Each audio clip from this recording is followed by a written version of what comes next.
Hello friends. आज का topic है higher education in India versus abroad. तो बहुत लोगों ने कमेंट सेक्शन में पूछा कि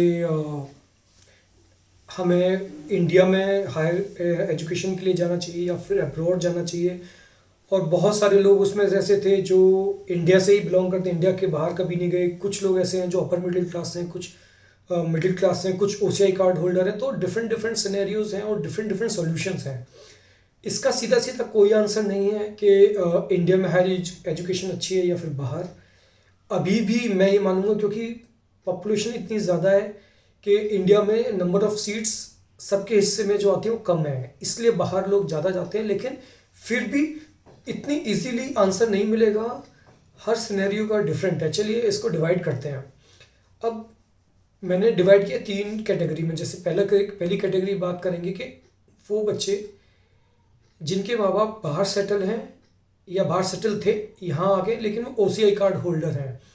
इसके ऊपर मैंने पूरा एक वीडियो बनाया है, वो जाके देखिए, जिसमें मैंने ओसीआई किड्स के लिए क्या एजुकेशन ऑप्शंस हैं, उनकी क्या फ़ीस होती है, क्या उनका कोटा होता है और क्या उनके चांसेस होते हैं और एलिजिबिलिटी क्या होती है, वो पूरा मैंने एक्सप्लेन किया है। लेकिन फिर भी हायर लेवल में मैं यहाँ पे कुछ बताना चाहूँगा जो पहले नहीं बताया। देखिए ऐसा है, जैसे मान लीजिए आप यूएस में है।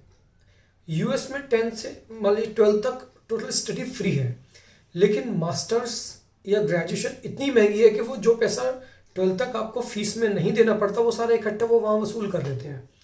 वो करोड़ों में ही जाती है, इंडियन करेंसी में कन्वर्ट करें तो 1 करोड़ 2 करोड़ 2.5 करोड़ तक जाती है।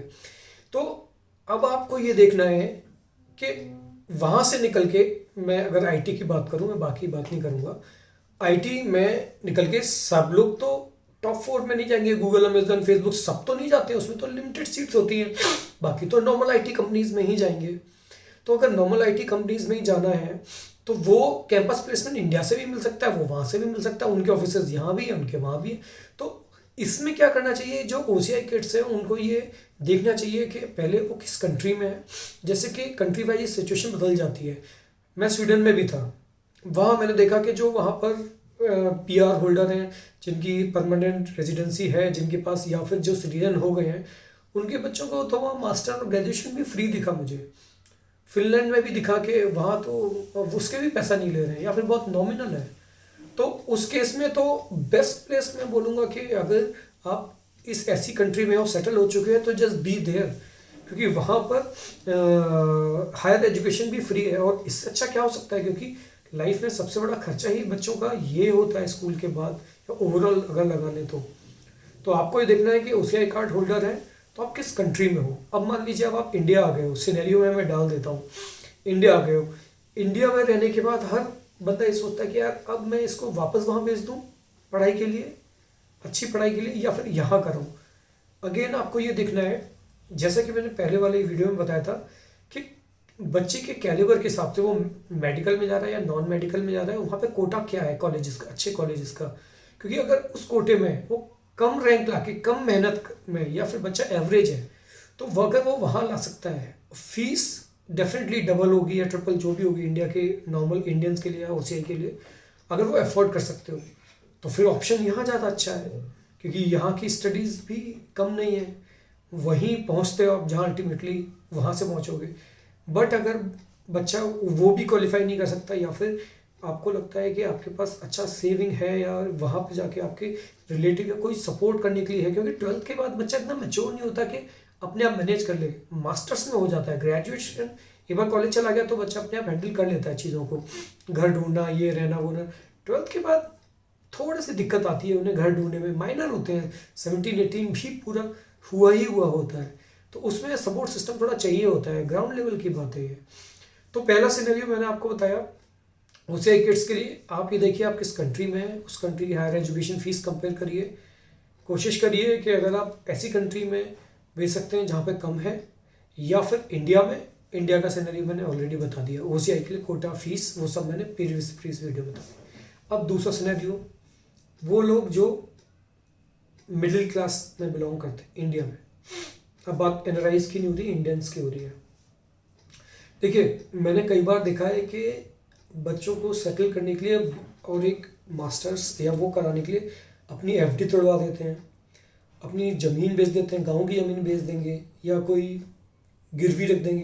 तो इतना सेक्रीफाइस करते हैं जो कि इंडिया में ही पॉसिबल है। And I salute to Indian parents, वो अपने बच्चों के लिए इतना करते हैं।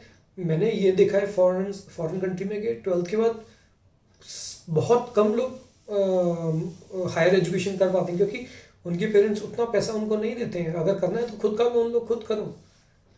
लेकिन इंडिया में करते हैं, मैंने देखा है, उसको कुछ बनाने के लिए अपना सारा लाइफ की सेविंग देते हैं। तो उन लोगों के लिए मेरा ये मैसेज है और मेरी जो सजेशन है, किसी के कहने पे या किसी एजेंट के कहने पे या किसी के भी एक बार कहने पे आपको कोई चीज़ नहीं करनी है।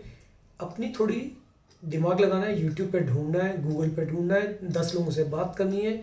जिस कॉलेज के लिए जा रहे हो उस कॉलेज के सीनियर्स को पकड़ो, एलुमनाई को पकड़ो जो वहाँ से पास आउट है। पर्टिकुलर कॉलेज का अगर पता है कि इसमें ही भेजना है, या फिर किसी यूनिवर्सिटी का या फिर कहीं का भी, तो मैं ये बोलूँगा कि पूरी रिसर्च करो तब भेजो, क्योंकि आप अपने ज़िंदगी भर की कमाई उसमें लगा रहे हो।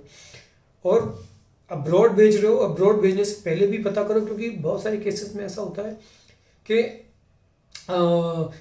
जैसे एजेंट्स होते हैं, एजेंट्स बोलते हैं हम आपको वहाँ पे कॉलेज में एडमिशन दिला देंगे, और वहाँ पे एडमिशन दिलाने के लिए एक एक्सपीरियंस लेटर लगाना पड़ता है, कुछ डॉक्यूमेंट होता है, वो अपनी तरफ से फेक लगा देते हैं। और बच्चे वहाँ जाके पता चलता है कि कुछ दिन बाद जब उनका बैकग्राउंड वेरिफिकेशन होता है कि ये फेक था, फिर उसके बाद उनकी वो डिग्री कैंसिल हो जाती है। ऐसे भी कुछ केसेस सामने आए हैं। तो पूरा पता खुद से करिए, एजेंट के उसमें मत रहिए। ये मत रहिए कि यार हम तो पढ़े लिखे नहीं हैं, हमें तो पता नहीं है, हमें तो जो बता दिया भेज दें। क्यों भाई? जब बारी आई अपने बच्चे के भविष्य को बनाने की या उसको डालने की, तो थोड़ी मेहनत नहीं बनती है, थोड़ा पता करना, थोड़ी भागदौड़ नहीं बनती, लोगों से बात करना नहीं बनता। अगर आप खुद नहीं चेक कर सकते तो एटलीस्ट जो आपके रिलेशन में, आपका खुद का भाई या खुद जो उस इंडस्ट्री में या जो थोड़ा है उसकी मदद लीजिए, करिए इस काम को।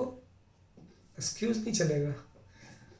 अब तीसरा सिनेरियो मेरा है कि जो अपर मिडिल क्लास फैमिलीज हैं इंडिया में, अभी इंडिया की ही बात हो रही है।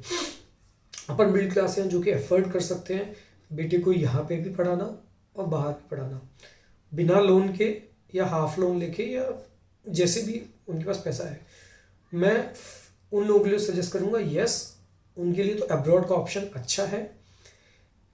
पहले अगर आपका बच्चा ब्राइट है तो पहली प्रेफरेंस इंडिया रखिए। कैंपस प्लेसमेंट होते हैं इंडिया में और अच्छे पैकेजेस मिल जाते हैं। लेकिन अगर एवरेज है, अगर लग रहा है कि यहाँ पर उसका कुछ खास नहीं बनेगा, तो आप कोशिश करिए बाहर के बारे में खुद से पता करिए। एंड बाहर का एटलीस्ट डिग्री की वैल्यू या फिर प्लेसमेंट मिलने के चांसेस, क्योंकि वहाँ वीज़ा भी मिलता है, वो एक एडेड एडवांटेज होता है। तो जो बात जैसी है वैसा ही कंपैरिजन करना चाहिए। ऐसा नहीं है कि सब कुछ इंडिया में अच्छा है तो लोग वहाँ जाना बंद करें, ऐसा तो नहीं है। इंडिया में परसेंटेज रिजल्ट या फिर जो एक सीट के लिए 1000 लोग आते हैं, वो तो सच्चाई है ना। तो ये आपको देखना है आपका सिनेरियो क्या है, आप किस कैटेगरी में फॉलो करते हो, आपकी फाइनेंशियल कंडीशन क्या है। क्या आप एक बच्चे पे पूरी कमाई लगा के बाद में अपनी बची हुई कमाई, बच्चे की शादी भी करनी है, शादी के बाद अपना घर नहीं बना तो घर भी बनवाना है, नहीं बनवा पाए तो रिटायरमेंट के लिए अगर आपकी पेंशन नहीं है आपकी जॉब में तो पेंशन के लिए इकट्ठा करना है, वो सब कहाँ से आएगा? क्या आप अपने बच्चे पे डिपेंडेंट हो इस चीज़ के लिए? मेरे ख्याल से तो पूरी तरह से नहीं रहना चाहिए। करनी है मदद तो आप आधी करिए, थोड़ी करिए, थोड़ा उसको बोलिए, थोड़ा वो लोन ले। पहले दिन से जब जॉब स्टार्ट होगी वो लोन रीपे करेगा। फिर पहले दिन से तो उसकी शादी हो नहीं जाएगी, खर्चा तो होने का नहीं है, 3-4 साल 5 साल मिलेंगे, और लोन को रीपे करेगा। हाफ लोन लीजिए दोनों लोग, अगर भेजना ही चाहते हैं तो ये मेरी ऑब्जर्वेशन थी जो मेरे को बोला कि आप एक वीडियो बनाइए higher education India versus abroad. तो ये मेरे इनपुट्स थे। Rest do your own research. Thank you.